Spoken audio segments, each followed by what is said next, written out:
un mundo convulsionado, la Argentina mantiene cierto equilibrio. Vamos a tratar de analizar por qué aquí en Mesa de Periodistas. Los comicios siguen dando resultados que benefician al oficialismo nacional. Y en las cercanías, Chile genera una suerte de revuelo que va a dejar un trazo profundo en una sociedad que hasta el presente se había mostrado como conservadora. También, ¿qué pasa con la información sobre Libia? ¿Y qué ocurre con este relanzamiento del Banco del Sur? Todo eso, si nos da el tiempo, aquí en Mesa de Periodistas.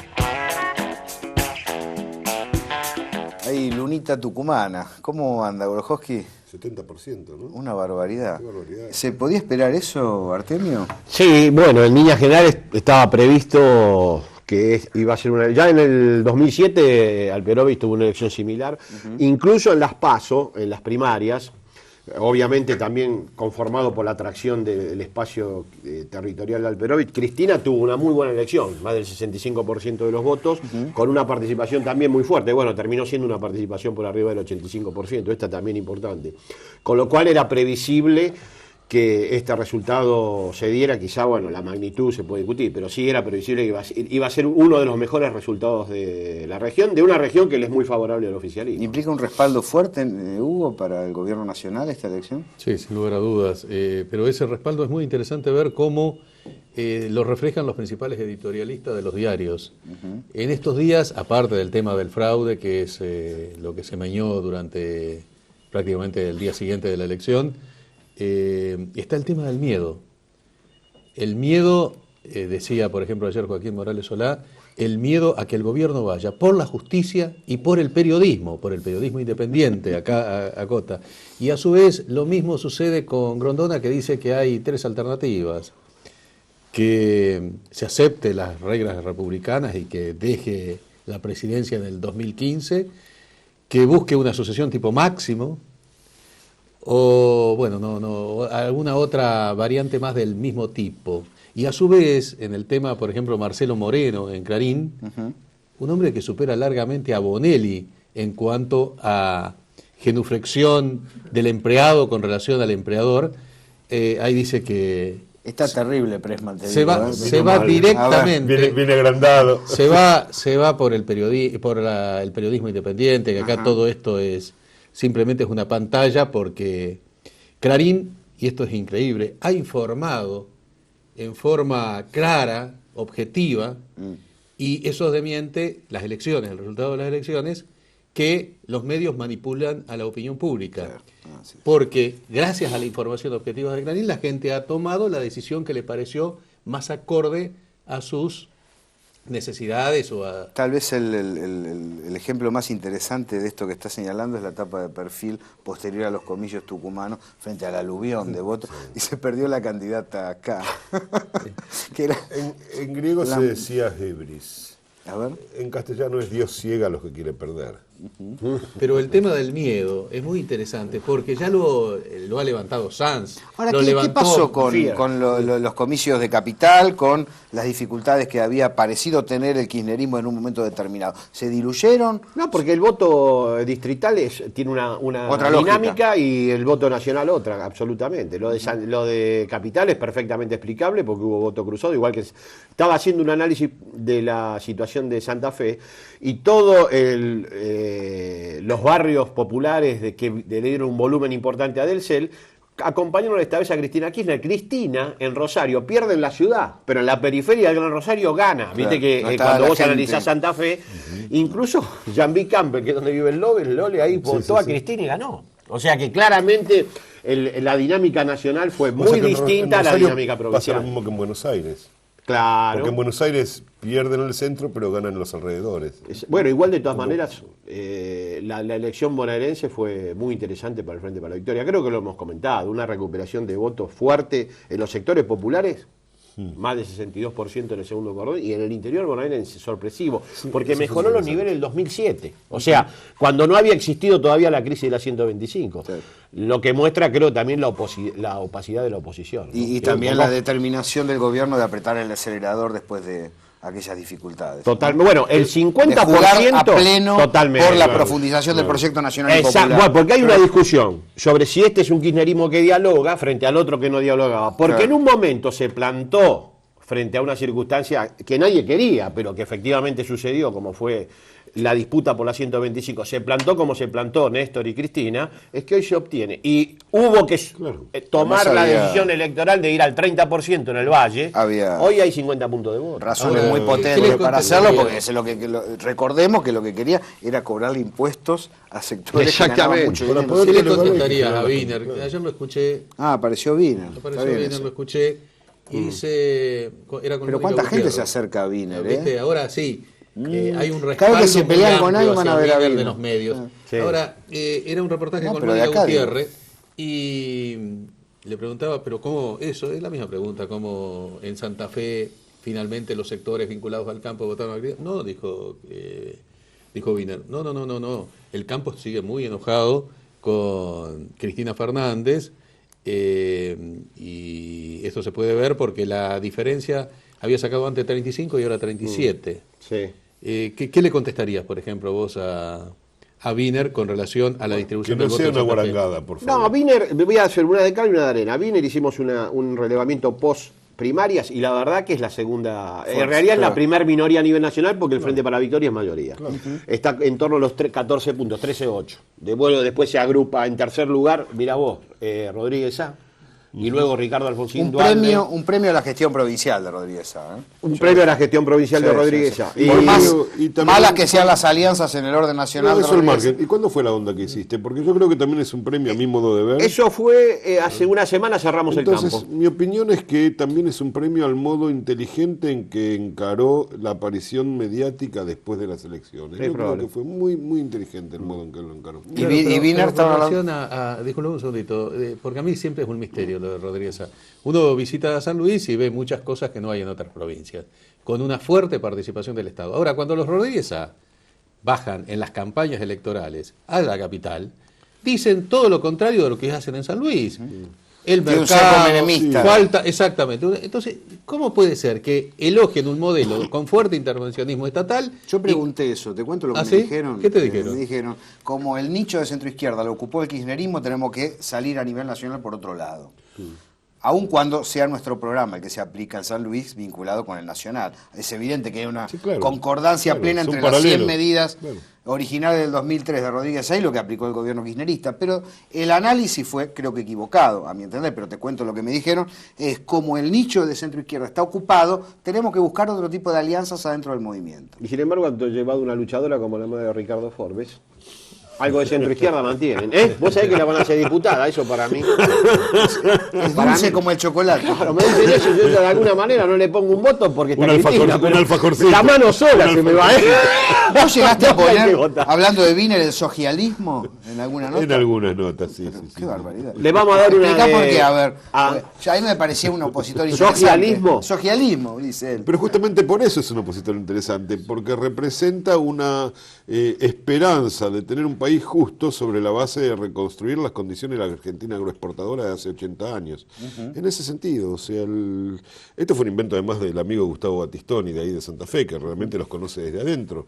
Es el intento ese, o sea, decir, bueno, podemos vivir bien sobre la base de la agroexportación, industrializando los productos de la agroexportación. Esto lo han agregado ahora, lo cual es bueno, pero con eso no alcanza, digamos. Mientras tanto, como expresa esta esperanza, es una especie de socialismo sobre la base de la renta sojera, como un socialismo, curiosamente, que le pone límites a la industrialización. Vos habías objetado en algún momento la utilización de la palabra socialismo. Sí, no, claro. En este es perfil. Una apropiación que los socialistas han hecho desde hace muchos años y que indudablemente tiene poco que ver con el contenido original de esa palabra. Pero, no obstante, yo creo que a mí me resulta interesante que dentro de ese espectro opositor, el segundo sea Wiener y que no sea Duhalde ni Alfonsín. Me parece. ¿Cómo están los demás entonces? Sí, Tenemos sí, a claro. Cristina ahí Sí. arriba. 52.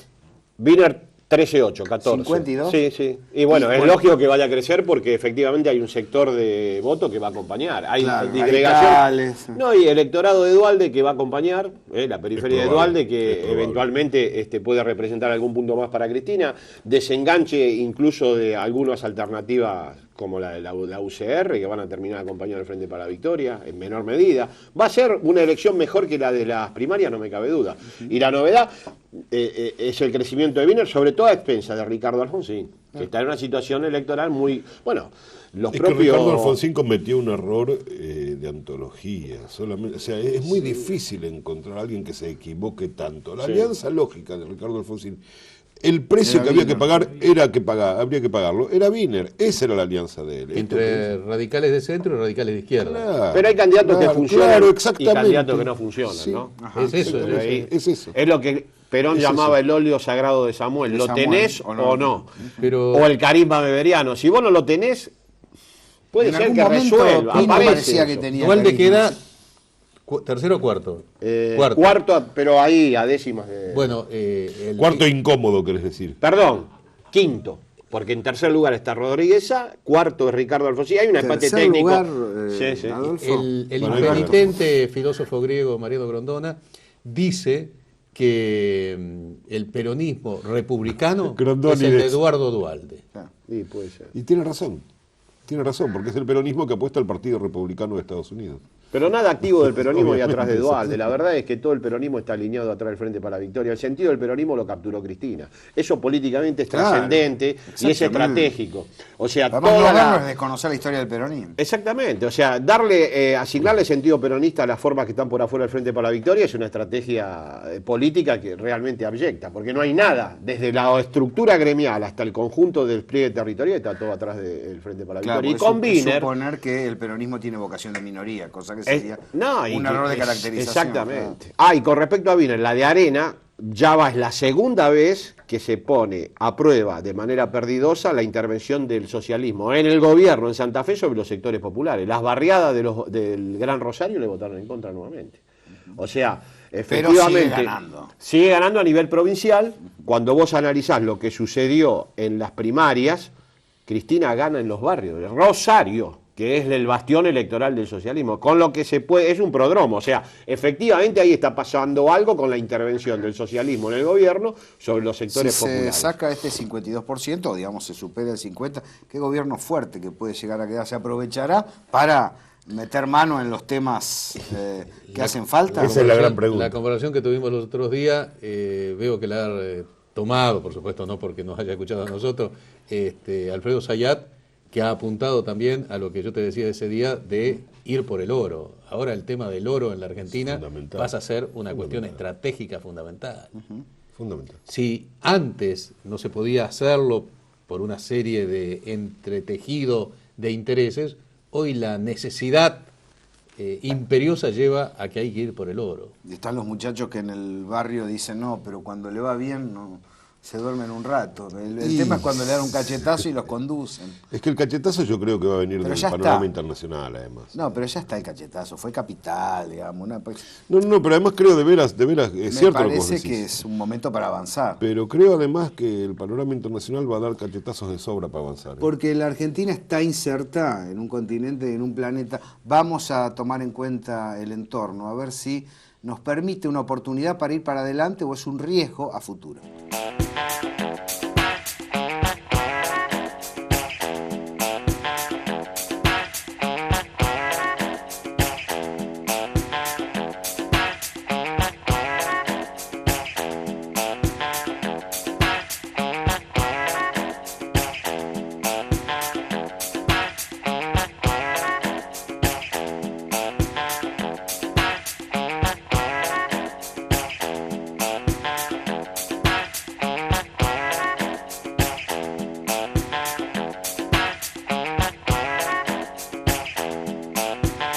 ¿Qué pasa en Libia, Néstor? Un desastre. Un desastre y una amenaza a toda forma de legalidad internacional. Lo que ha pasado en Libia es que ha resucitado el colonialismo anterior a la Primera Guerra Mundial. Desde que cayó la Unión Soviética, el mundo parece empeñado en volver al año 1912, como mínimo, digamos, y ahí empezamos a contar. Y lo de Libia ha sido directamente ha sido una intervención colonialista que hasta tiene la forma moderna de la carga del hombre blanco. ¿Cuál es el sentido? ¿Por qué lo hacen? Hay varias Porque se habla razones. mucho del petróleo, No, claramente, pero pero supongo más que eso, hay más que elementos eso. geoestratégicos tan importantes como el Sí, petróleo. claro que sí, pero además hay una cuestión política, y es que Gaddafi, con sus virtudes y sus defectos, que no es momento de analizar ahora, cuando el tipo está escondido tratando de reorganizar la resistencia, no es momento de contarle, digamos, los dientes y los tiene todos sanos. Gaddafi era el último nacerista vivo y con poder, nada más ni nada menos. Es decir, era el representante del nacionalismo, de la unificación árabe con tono secular, que no le daba lugar a toda la política que está llevando adelante el imperialismo británico en particular, porque es el que la empezó, junto con el francés, pero también Estados Unidos y la tríada en su conjunto, de dividir a los árabes según facciones religiosas. Jugada en la cual inclusive han entrado algunos sectores de carácter progresista y aún revolucionario. O sea, Gaddafi era otra cosa. Era... Sí, además el intento democrático Bueno, un poco tomando contrasta lo que mucho señalás. con lo que son las monarquías Pero claro, norteamericanas de la región, que la van de democráticas en términos propagandísticos. No digo que haya sido la mayor democracia, pero el intento de la Yamahiriya, de la Asamblea Popular, por lo menos abre el juego como para una participación. La Yamahiriya intentó adaptar. Vamos a empezar por el principio. Libia jamás tuvo un Estado. Nunca existió el Estado libio. En la historia, el único Estado que tuvo Libia fue el Estado colonial italiano. Siempre fue... Libia es lo que queda, el remanente entre dos grandes polos, que por un lado es el occidente del norafricano y el Egipto, que dentro de Libia se traduce en la rivalidad entre el oriente, la cirenaica, y el occidente, que es la tripolitania. Y esto, claro, esta diferencia viene desde la época de los romanos, desde el Imperio Romano. En el medio hay una lengua de arena, y en el centro de esa lengua de arena está la ciudad de Sirte, que es de donde nació Gaddafi, que es la ciudad de los beduinos que controlan el paso entre ambas grandes ciudades, que son Bengasi y Trípoli. Esta es la situación de Libia. Y hacia el sur hay una zona de tribus. Bueno, Libia no tenía Estado. Ante la existencia de una especie de aparato político heredado de la época del cipayo Idris, después quiero hablar del tema de Idris porque hay algunas cosas que decir, un aparato político que para lo único que servía era para ponerle palos en la rueda, y ante las sucesivas amenazas a su poder dentro de las propias Fuerzas Armadas que lo ayudaron a dar el golpe del 69, Gaddafi dijo, bueno, vamos a reconocer que somos lo que somos, un rejunte de tribus y clanes, por lo tanto nos vamos a organizar como un montón de tribus y clanes. La federación en asamblea. Claro. Esto trae problemas, no los voy a discutir hoy, pero por ejemplo digo, una constitución de ese tipo no responde a las necesidades de una vida urbana para con una vida urbana en crecimiento como la de Libia hoy, pero bueno. Ustedes iban a observar algo. No, mi pregunta está referida a por qué vos crees que el tratamiento mediático, ya no bueno, de lo que uno esperaría que tuviera una respuesta determinada, sino justamente gente que uno suponía tenía una mirada bastante diferente, más compleja claro, sobre los procesos de estas características, prácticamente son todos estigmatizando la figura de Gaddafi. ¿Por qué coinciden tanta diversidad de opiniones políticas en una sola mirada en el caso de Libia? Por la misma razón por la cual por izquierda y por derecha se consideraba a Perón un nazi en 1945 y 1955. Exactamente la misma razón. Porque Gaddafi, con sus luces y sombras, tenía la mala idea de seguir una política independiente, de unificar el África, de proveerle al África la posibilidad de un banco propio, de tener un banco central que no se regía, porque el nuevo ahora sí lo va a hacer, por las convenciones de Basilea. Fíjense que lo primero que hicieron los sublevados de Bengasi fue crear un banco central. Ni se preocupaban por la de comer a la gente, ni darle agua, banco central, o sea, para reemplazar el banco central que había. Bien, no lo vamos a agotar el tema, pero vamos a volver sobre la cuestión. Hablabas de Banco Central. Creo que América Latina, previendo cualquier tipo de ofensiva en contra de los intereses soberanos de la región, está creando una unidad conceptual, financiera y política muy fuerte. Estuvo la reunión de los ministros de Economía, la reunión de los cancilleres, que toma lo que proponen los ministros de Economía, y se acepta un fondo para sostener los vaivenes, se acepta el ejemplo argentino-brasilero de intercambio bilateral de moneda, y se acepta poner en marcha de una buena vez el Banco del Sur. Bueno, ¿cómo la ven? El Banco del Sur es una medida estratégica fundamental, de manera que es una de las medidas que ha tardado en cristalizarse, porque esto ya ha sido lanzado, si no me recuerdo mal, hace casi 2 años atrás. Así que la situación internacional tal vez permita acelerar pasos que cuando hay una quietud a nivel planetaria suele tardarse, porque indudablemente hay muchos intereses que se oponen a la creación de un banco central. Ahora, en circunstancias mucho más difíciles, es fundamental ir creando eso, pero al mismo tiempo vuelvo a insistir con el tema que hay que ser muy prudente en el manejo de los términos de la crisis internacional. Hay que sostener que efectivamente la Argentina está en mucho mejores condiciones que en otras circunstancias, pero también la crisis es de una envergadura muy superior a todas las que conocimos en nuestra vida hasta ahora. Por lo tanto, el ejemplo es claro. Si viene un huracán, uno lo que no puede impedir la llegada del viento. Lo que tiene que hacer es tomar las medidas necesarias para ir al socorro de las víctimas que indudablemente el huracán va a producir. Ahora, decir que el huracán no va a llegar, esto me parece una cuestión... Yo le recordaba a vos que era la posición que vos habías sostenido en el programa anterior. Aventurada, y la presidenta la recoge en forma contradictoria. En forma contradictoria. Que cuando el norte decrece, el sur crece. Esa Sí, es la pero... idea. Y sobre todo con medidas como Pero en estas. condiciones complicadas. Claro. Y además... No, es que yo creo que puede llegar a ser beneficioso si lo aprovecha adecuadamente. No, objetivamente lo es, quiero yo decir. entiendo lo que ustedes dicen, pero tengo otro perfil más optimista, podríamos decir. Si esto, por ejemplo, lleva a la nacionalización del oro, por ejemplo, que es una forma de aumentar reservas en forma... Lo hizo Chávez hace 15 días. Sí, lo que hizo Chávez, y hay que pensar que Chávez tiene el 63% de las reservas en oro. La Argentina tiene un porcentaje muy inferior a eso. Y hay que recordar también que las reservas en oro que tenía la Argentina la vendieron durante el menemismo, en una acción leonina realizada por Pou, cuando era presidente del Banco Central, y Cavallo, su jefe. Sí, ¿no? fue una venta de kermés a un precio ridículo. Sí, claro. Es una cosa infernal. Creo que era a $300 la onza, y hoy está... a 2.000. En ese momento ya estaba por encima de $300 el mercado mundial. No mucho, pero estaba. ¿Puede esperarse que el gobierno tome medidas en esa dirección después de octubre, con este poder electoral tan fuerte que se le va a entregar? Es probable, es decir, puntualmente yo no te puedo responder si con respecto no, si a puede esta... es hipotético, uno no sabe. La trayectoria del Frente para la Victoria muestra que frente a la dificultad profundiza, con lo cual efectivamente me parece que cabe esperar que responda a su patrón histórico. Otra gran medida en medio de la crisis fue la reconstrucción del salario mínimo vital y móvil en casi un 25% de aumento. Está hoy con el mayor nivel de poder adquisitivo real de la historia. Y esto en medio de el crujimiento a nivel internacional de los modelos establecidos como paradigma durante los 90, incluso regional, el caso Chile, que yo después querría que hicieran alguna referencia, porque no es casual que los primeros impactos del paradigma de la crisis a nivel internacional comiencen a desplegarse en economías que estaban bastante más expuestas que la Argentina, y que tenían de alguna manera un comportamiento más vinculado al mundo, al norte, que hoy está en situación bastante crítica. Lo de Chile podría estar considerado dentro de lo que podría, bajo el título de las mentiras de agosto. A ver. Las mentiras de agosto está, por ejemplo, que había cambiado el clima electoral y que era complicada la elección para el gobierno. Las mentiras de agosto son, por ejemplo, lo del fraude, el miedo y demás. Mentiras de agosto hubo allá por el año 72, con los fusilamientos de Trelew, que es el preámbulo del terrorismo de Estado. Es la primera acción clara en ese periodo del terrorismo de Estado. Y mentiras de agosto era también el modelo chileno que nos decían que era...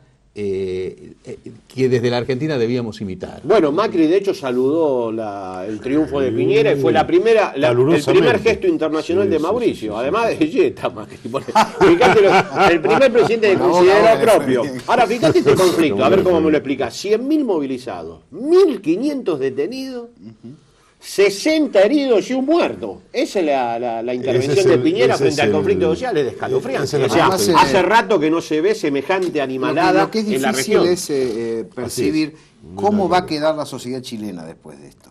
Porque hasta ahora la sociedad chilena se las creyó todas, ¿no? Vamos a ser sinceros, tampoco vamos a hacer demagogia. Claro, yo que soy populista no voy a hacer demagogia. Ahora, hubo una gran cantidad de chilenos de carácter liberal conservador pinochetista que aplaudieron todas las medidas. Sí, pero eso tiene que ver más bien con... Si los pibes ahora le resquebrajan ese modo Los de pibes pensar, hicieron huelga le general, van a hacer un la servicio sociedad muy chilena. grande hay al gente de pueblo huelga de chileno. hambre, hay gente con huelga de hambre. La CUT ha paralizado, no la CUT, no, sí, CUT, ha paralizado al país. Ojo,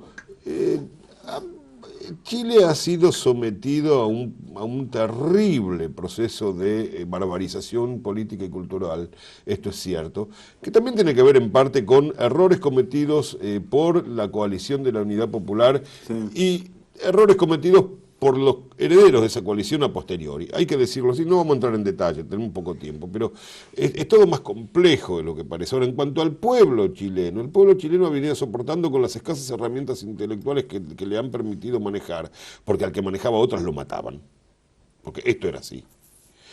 Dentro de todo ha sabido tener ciertas digamos de alguna manera, respuestas elementales. Ahora, la verdad es que con las últimas elecciones, con el traspaso del poder de la concertación, que era la administración de cara bonita de la herencia pinochetista al pinochetismo renovado, el Chile ha decidido en realidad en esas elecciones decirle adiós al post-pinochetismo. Pero mira, y esto lo paga Piñera.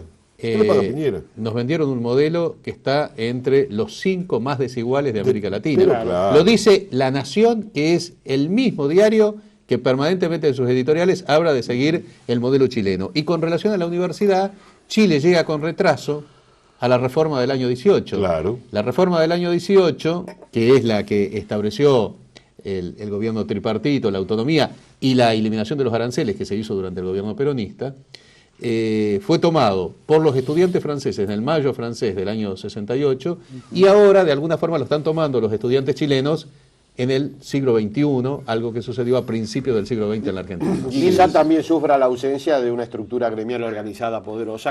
Claro, yo creo que ahí está el plexo de Claro. la ausencia, no En solo Chile- de Chile, en sino Chile hay una- en Yo Chile no es hay por una- pegarle a nadie, pero lo que uno no hace, los demás no lo hacen por uno. Ahí está el tema. Pero bueno, hay condiciones históricas que a veces permiten y no que... Avanzaron. Exactamente. Qué linda que es la piba, ¿no? Gracias por acompañarnos en Mesa Camila de Periodistas. Vallejos. Camila Vallejo. Bueno, brindamos por ella. Saludos, gracias a todos.